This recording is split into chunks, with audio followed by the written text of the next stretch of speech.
El Carnitrix est l'un des meilleurs Omnitrix dimensionnels observés, avec une intrigue sinistre, pleine de terreur et de souffrance pour le protagoniste. Le lore est incomparable, car tout ce qui se passe dans cette dimension est extrêmement tordu. Le créateur Cannibal 099 a donné une touche sombre à la saga de Bendis, ce qui te laisse intrigué, avec l'envie d'en savoir toujours plus. Enfin, le jour est arrivé où je vais te raconter l'histoire complète du Carnitrix, alors je me tais pendant 1 mois et on commence.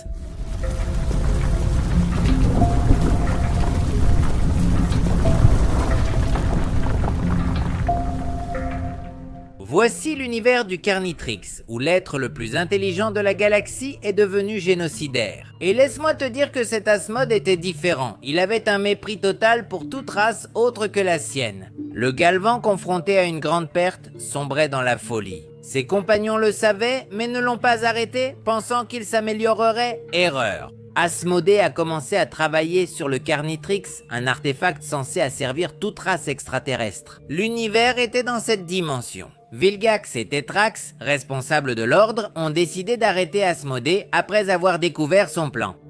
Il était déjà trop tard. En arrivant au laboratoire, ils n'ont trouvé que le corps du Galvan et un message. Si je ne cause pas la douleur et l'agonie, quelqu'un d'autre le fera. La situation empirait de minute en minute, car ils ne trouvaient pas l'appareil. Le principal souhait du Galvan était de provoquer un maximum de dégâts dans l'univers.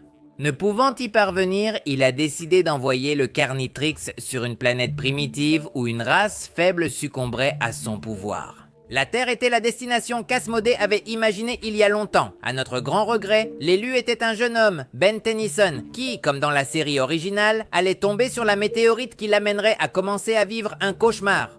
Laisse-moi t'expliquer. Dans cet univers, l'Omnitrix n'était pas un artefact qui transformait Ben en extraterrestre avec des pouvoirs épiques. Ou, enfin, pas tout à fait.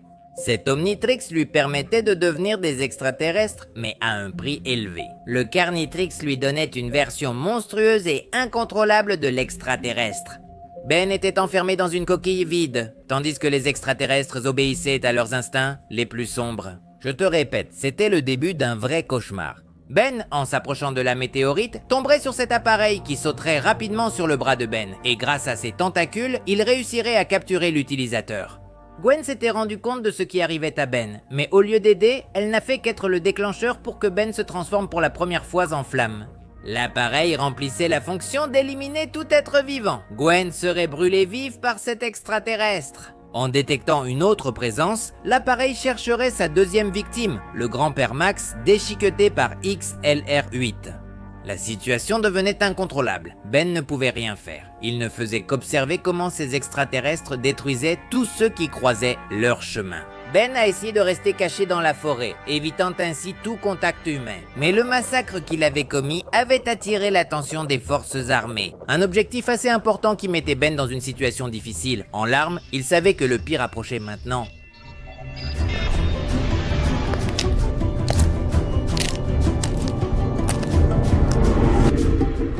Un extraterrestre céleste apparaissait pour détruire toute une armée en quelques secondes. Il faut mentionner que celui-ci n'avait pas la présence de Bellicus et Serena, des êtres qui sont là pour contrôler le pouvoir de cet extraterrestre qui est littéralement un dieu. Maintenant, avec autant de pouvoir, le rêve d'Asmodée allait enfin devenir réalité. Le Céleste anéantirait la Terre et l'univers, causant une souffrance extrême. On pourrait croire qu'après la destruction de l'univers, le Céleste serait apaisé, mais non. Le Céleste se rendrait dans une nouvelle dimension pour tenter de détruire un autre univers. Ben, toujours prisonnier du Céleste, assistait impuissant à la victoire du mal. Par chance pour cet univers, un voyageur du temps nommé Paradox disposait d'une armée pour tenter de l'arrêter.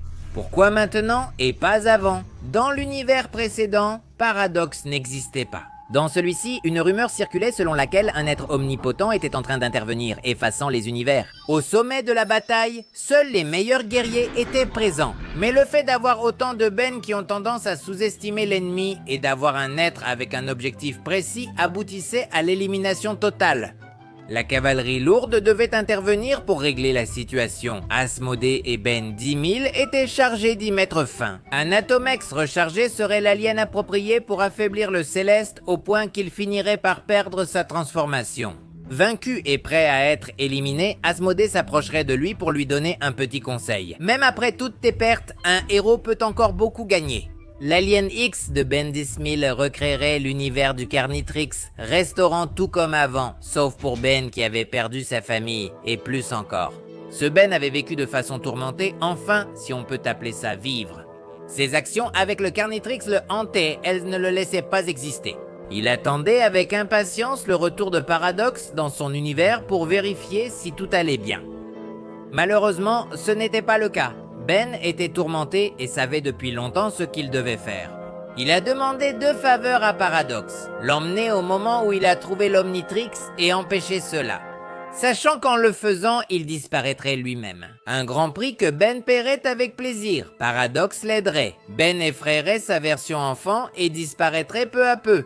En mentionnant la 2e faveur, dis à Asmod que j'ai essayé de suivre son conseil. Et même si c'est la fin de ce Ben, puisqu'il n'a jamais trouvé le Carnitrix, nous n'avons jamais su qui l'a trouvé, car le Carnitrix est resté patiemment à attendre son prochain utilisateur. Maintenant, en nous basant un peu sur les extraterrestres que le Carnitrix nous a laissés, il existe des formes qui méritent d'être soulignées pour leur design et même pour leur niveau de puissance. Puisque nous avons pu voir que les extraterrestres originaux, sans aucune sorte de verrou, sont capables de beaucoup de choses.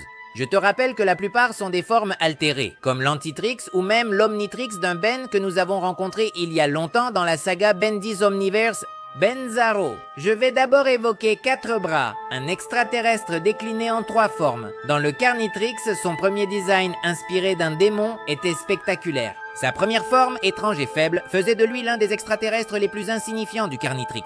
En voyant les mises à jour de Cannibal, il a présenté la nouvelle version de 4 bras. On voit qu'il a rendu ses muscles à l'extraterrestre, qui en était fier. Même si rien n'est jamais parfait, ses bras sont maintenant déchirés à cause de la malformation que lui causait le Carnitrix. La version de Benzaro montrait quelque chose de similaire. Les malformations de ce tétramonde en faisaient un être incomplet, ses membres supérieurs ne correspondant pas à son corps. Il n'en avait pas. Fantasmatico reçut un nouveau design, montrant la version la plus sanglante, sans bras. Ses tentacules sont devenus ses bras, une version plus adaptée à cet univers, bien que pas là où ils devraient être. Avant de conclure, je souhaite te montrer 2 designs que j'ai beaucoup aimés, Feu marécageux et Momie. L'un s'inspire d'une mauvaise herbe terrifiante, l'autre te fait juste exploser la tête. Le squelette ajoute une touche spéciale, car il pourrait être celui de Ben.